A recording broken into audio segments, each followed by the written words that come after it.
এক বিরাট অস্থিরতা লক্ষ্য করা যাচ্ছে এবং তাদের এই অস্থিরতা, তাদের এই পেরেশানি অযৌক্তিক নয়। আমিও যে পাঠ্য বইগুলি পড়ে দেখেছি, এই বইগুলিতে এমন কিছু গল্প, এমন কিছু ব্যাপার আনা হয়েছে যেগুলি শুধু খালি মুসলমানদের জন্য বিপজ্জনক তা নয়, ইসলামের জন্য বিপজ্জনক তা নয়। কোমলমতি বাচ্চাদেরকে, কোমলমতি শিশুদেরকে যেভাবে তারা সাম্প্রদায়িকতায় দীক্ষিত করছে।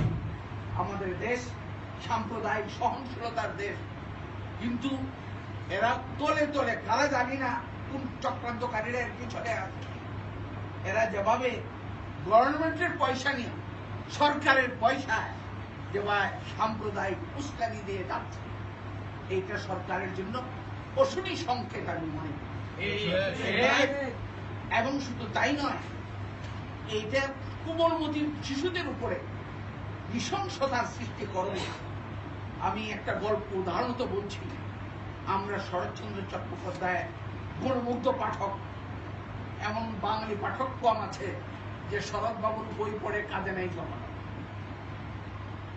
এবং আমরা শরৎবাবুর লেখা পড়েছি স্কুলে, শৈশবে একটা মহেশ গল্প দেয়া হয়েছিল এবং এটা অত্যন্ত মানবিক গল্প। কিন্তু বর্তমানে যে পাঠা বলিদানের লালুর যে গল্প, এটা যেভাবে পাঠা বলিদানের একটা রূপকে দেখানো হয়েছে, কিভাবে খড়গকে উত্তোলন করলো, কিভাবে খড়গকে আবার করলো, আঘাত করলো, কিভাবে পাঠাটা দ্বিখণ্ডিত হইল। শরৎবাবু অত্যন্ত কুশলী লেখক। উনি যে চিত্র অঙ্কন করেন, এই চিত্রটা অনেক সময় মনে হয় চোখের সামনে। তাই উনি এই চিত্রটা মানে করতে গিয়ে যেভাবে চিত্রিত করেছেন, এতে আমি মনে করি শিশু মানসিকতার উপর একটা একটা বিরূপ প্রতিক্রিয়া পড়বে এবং পশুর প্রতি একটা নৃশংসতা জন্ম দেবে। অথচ এটা আন্তর্জাতিকভাবে এটা আইন, আন্তর্জাতিকভাবে এটা স্বীকৃত যে শিশুদেরকে এমন কিছু চিত্র তাদের সামনে আনা যাবে না যার দ্বারা তাদের মধ্যে নৃশংসতা, চরম এর সৃষ্টি হয়। আমি বুঝলাম না, এতজন আমাদের মনস্তাত্ত্বিক থাকা সত্ত্বেও এবং মনস্তাত্ত্বিক লোকদের সমাবেশ থাকা সত্ত্বেও তারা সম্পাদনা পরিষদে, রচনা পরিষদে থাকা সত্ত্বেও এরপরেও যে নাকি মনস্তাত্ত্বিক দিক থেকে একটা অত্যন্ত নিষ্ঠুর লেখা, এই নিষ্ঠুর লেখাটা কি করে শিশুদের জন্য নিষ্ঠুর, এটাকে শিশু পাঠ্য হিসাবে এটাকে করা। আরো আমরা এটা দেখেছি যে রাসূল করিম সাল্লাল্লাহু আলাইহি ওয়াসাল্লামের জীবনী, আগে ছিল রাসূল বিদায় হজের ভাষণ, হযরত আবু বকর উমরের জীবনী, এইগুলি উঠিয়ে দেওয়া হয়েছে এবং রামায়ণের জীবনী আনা হয়েছে। আপত্তি নাই, 1000 বার রামায়ণের জীবনী পড়াও, 1000 বার পড়াও, আনা হোক। কিন্তু আমি বলবো যে বইটা আমাদের হিন্দু ভাইদের জন্য রচনা করা হয়েছে, হিন্দু ধর্মীয় হিসাবে রচনা করা হয়েছে। সেইখানে এটা একটা বিবরণ থাকতে পারে, আনতে পারে, যেহেতু উনি একজন পূজনীয় ব্যক্তি, একজন পূজনীয় সম্রাট ছিলেন। কিন্তু সাধারণভাবে যেখানে শতকরা প্রায় 90% বলা যায় যারা তৌহিদে বিশ্বাসী, ওইখানে সাধারণভাবে এই ধরনের লেখা আসে কিন্তু রাসূল সাল্লাল্লাহু আলাইহি ওয়াসাল্লাম সম্পর্কে না। আজকে আমরা নারায়ণগঞ্জে দেখেছি একজন শিক্ষকের সঙ্গে কি চরম অমানসিক, অমানবিক এবং পশুর চেয়েও হীন ব্যবহার একজন শিক্ষকের সঙ্গে করা হয়েছে। আজকে বেয়াদবি কোত্থেকে আসছে? আগে আমরা কবিতা বলেছি যে বাদশাহ আলমগীর তার ছেলেকে, আপনারা জানেন, আপনারা অনেকেই পড়েছেন, কবিতাটা ছিল কাদের নামাজে, যে বাদশাহ আলমগীর তার ছেলেকে দেখলেন যে উস্তাদে পা ধুইতেছে নিজে, আর ছেলে কেবল তার দিয়ে পানি ঢালছে। উস্তাদকে ডাকলেন, উস্তাদ ভয় পেয়ে গেলেন। পরে বললেন যে আমার ছেলেকে আপনি আদব শিখাচ্ছেন কেন?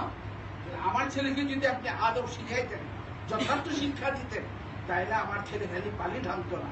আমি দেখলাম যে আপনি পা ধুচ্ছেন সে পানি ঢালছে, না না, সে পানিও ঢালবে, আপনার পাও কি করবে।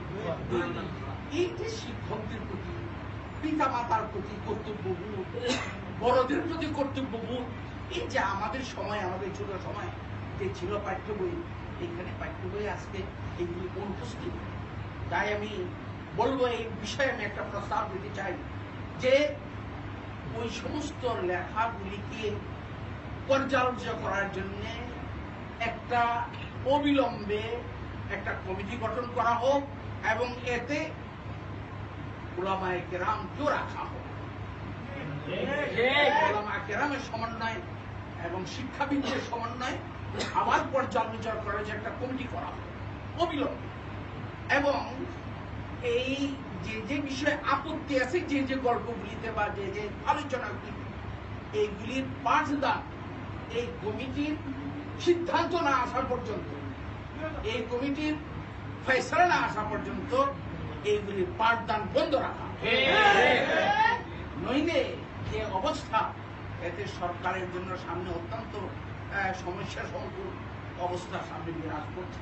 মানুষ তার ইমানকে নিয়ে খেলাকে কখনো মানুষ সহ্য করবে হতে পারে না, সম্ভব নাই। সুতরাং আমি এদিকে দৃষ্টি আকর্ষণ করব, আর সাথে সাথে আমি আমার আলেম ওলামাদেরকে বলবো এই কথা যে আপনারা অবশ্যই দাবি জানাবেন, অবশ্যই আপনাদের কথা বলবেন, কিন্তু ইসলাম বিপর্যয় সৃষ্টি করা, অশান্তি সৃষ্টি করা, অন্যের জন্য অসুবিধার সৃষ্টি করা, ইসলাম এটা কখনো অনুমতি দেয় না, জায়েজ রাখে না, বৈধ রাখে না।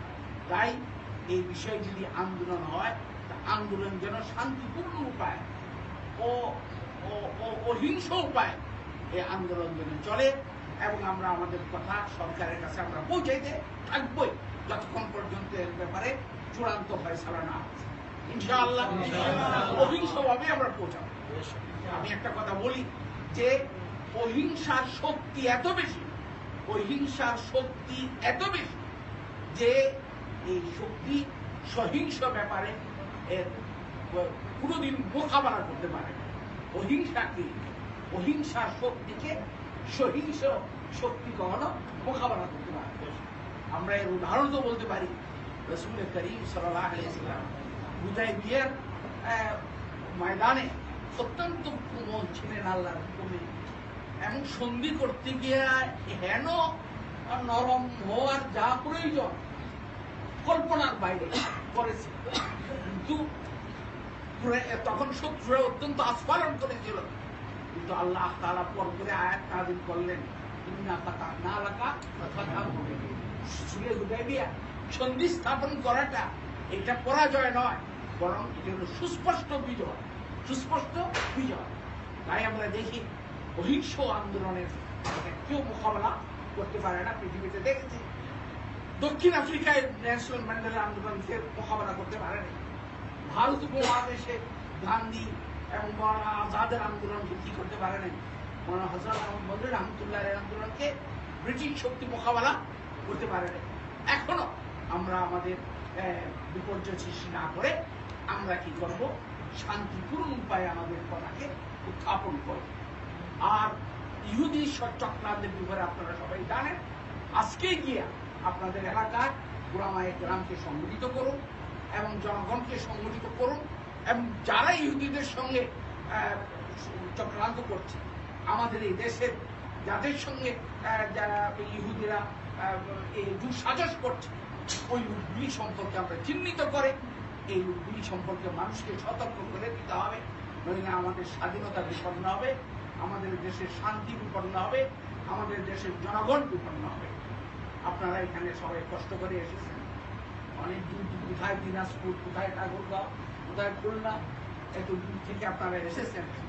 সিং, জামালপুর, আমি সকলকে ধন্যবাদ জানাই, রাজশাহী মুবারকবাদ জানাই, এবং সাথে সাথে আপনাদেরকে আমি আপনাদের দায়িত্ব সম্পর্কে আমি সচেতন অনুরোধ করি। আর সাথে সাথে আমি আমাদের প্রিন্ট মিডিয়া হোক, ইলেকট্রনিক মিডিয়া হোক, যে সমস্ত সাংবাদিক ভাই হাতে এসেছেন, কষ্ট করেছেন, কথাটাকে জনগণের কাছে পৌঁছে দেওয়ার জন্য ব্যবস্থা নিয়েছেন, আপনাদেরকে আমি অন্তরের অন্তঃস্থল থেকে মোবারকবাদ এবং ধন্যবাদ জ্ঞাপন করি। আল্লাহ তাআলা আমাদেরকে তৌফিক দান করুন। আমিন। ওয়া আখিরু দাওয়ানা আলহামদুলিল্লাহি রাব্বিল আলামিন।